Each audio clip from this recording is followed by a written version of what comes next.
ପହଞ୍ଚୁଛି ତେଣୁ ଯାହା ସମସ୍ତେ ଆମର ନିଜର ଆଉ ସତ୍ୟାନନ୍ଦ ଭାଇ ଅଛନ୍ତି, ମାମୁନି ଭାଇ ଅଛନ୍ତି, ସାର୍ ଅଛନ୍ତି, ସେମାନେ କମ୍ପିଟିସନ୍ ଉପରେ ଆପଣ କହିବେ।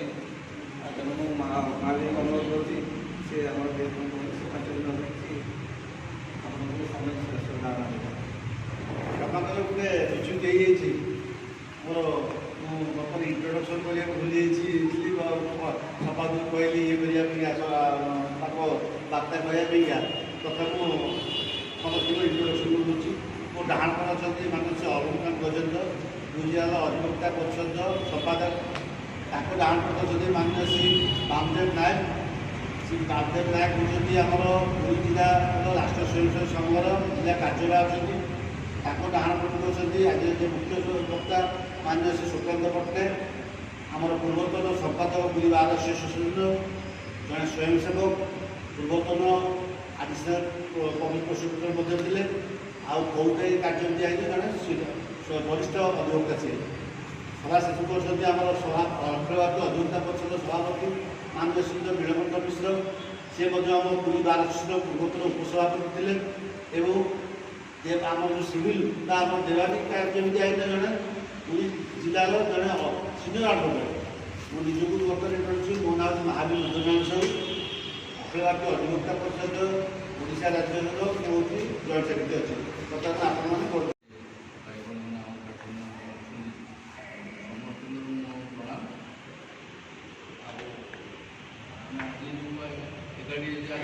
and it was never touching to memorial of the persons concerned of the tragedies. When after more struggle by the legends of our country and from the legends what my friends and brothers can infer how far they are dedicated and sacrificed for our country. Even now we are more concentrated at the